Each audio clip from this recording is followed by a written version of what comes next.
All right, today we're jumping into one of the most valuable skills you can possibly have in this modern world, the ability to focus.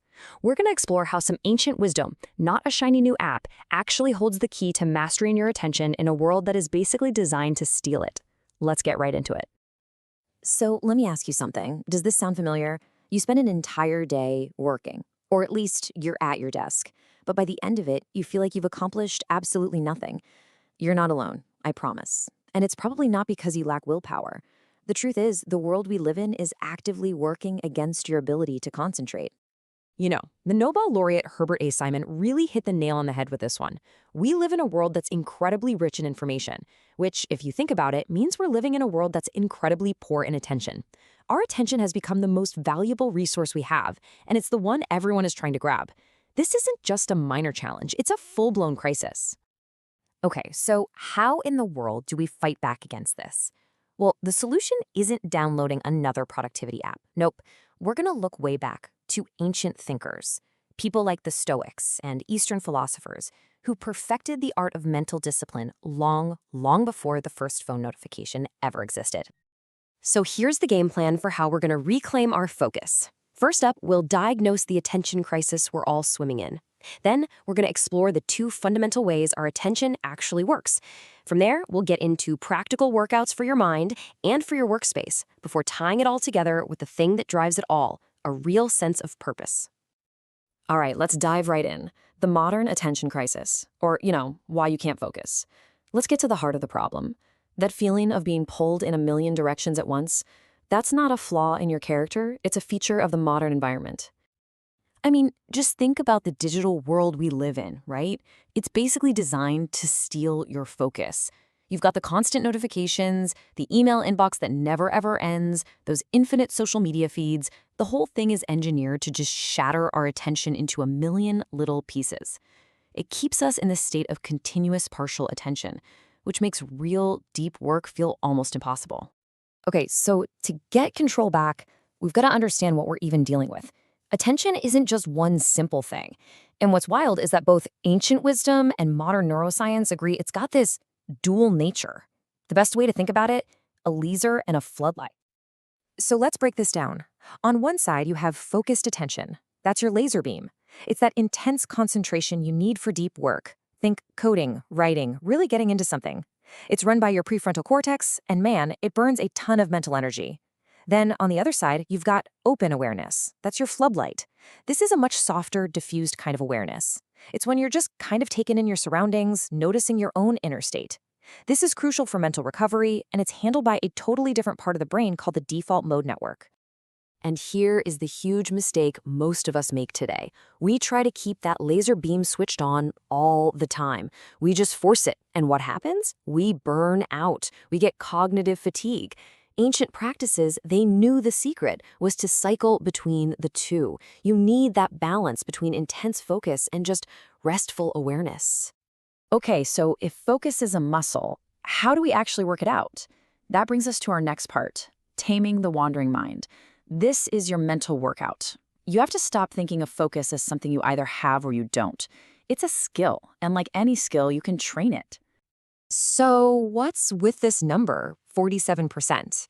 Well, get this. Researchers found that's how often the average person's mind is just wandering, not focused on what they're doing. That's nearly half of our waking lives. So, hey, if your mind drifts, congratulations. You're not broken. You're human. The goal isn't to stop it, it's just to learn how to manage it. John Kabat-Zinn, who basically brought mindfulness to the modern world, said it so well. See, the point isn't to brutally silence that little voice in your head. It's just to notice when it's gone off on a tangent, and then, without beating yourself up about it, gently guide it back. Every single time you do that, that's a rep. That's you strengthening your focus muscle. So what's the main tool for this mental workout? It's something called the anchor. And for centuries, the go-to anchor has been the breath. Why the breath? Simple. It's always with you, and it's always happening in the present moment, right now.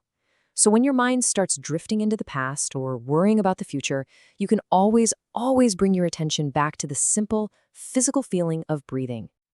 And this whole idea of an anchor leads us to a super practical tool you can use right now. It's called box breathing. It is so simple. You just breathe in for 4 seconds, hold for 4 seconds, breathe out for 4 seconds, and hold again for 4. That's it. Just 1 minute of this can be a powerful reset button for your brain. It calms you down and pulls your focus right back to the here and now. All right, so we've worked on our internal world, but that's really only half the battle. Focus isn't just a mind game. It is hugely shaped by your external environment. You have to become the architect of your own focus zone. I love this idea of creating a digital monastery. Just like monks created these quiet spaces free from all the noise, we need to do the same, but for our digital lives. And the rule is dead simple. If a tool isn't absolutely necessary for the task you're doing right now, get it out of sight. Put your phone in another room, close all those extra tabs. You're creating a space built for intention, not distraction. The Roman philosopher Seneca was talking about this 2,000 years ago. He said, to be everywhere is to be nowhere. And wow, does that hit home today? It's the perfect takedown of the myth of multitasking. When you try to be everywhere at once, you're not really present anywhere. See, when you think you're multitasking, your brain is actually doing something called context switching. It's just jumping back and forth really, really fast. And every single time your brain has to jump from that big report to a new email and then back again, you lose a little piece of your focus. That mental cost can slash your productivity by up to 40%. Single tasking isn't just a nice idea, it's a neurological requirement for doing your best work.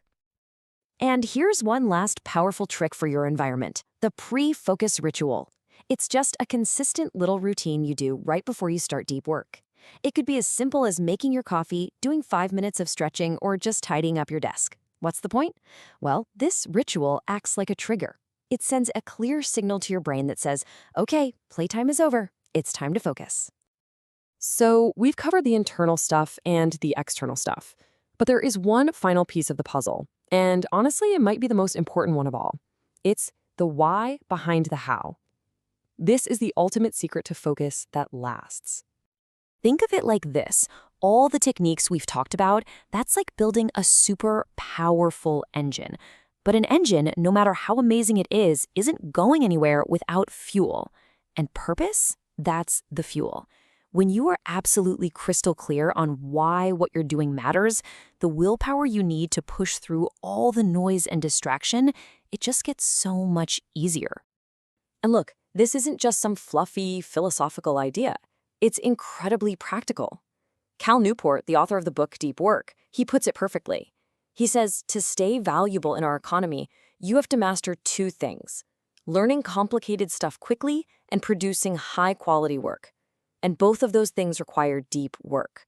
It's a modern-day superpower. It's how you make yourself indispensable. This all leads to this really beautiful idea from Aristotle called eudaimonia. Now, it's often translated as happiness, but it's so much deeper than that. It really means human flourishing. It's that feeling you get when you're using your skills to take on a meaningful challenge, when you're realizing your full potential. See, purposeful focus isn't just about getting more stuff done. It's the path to a genuinely fulfilling life.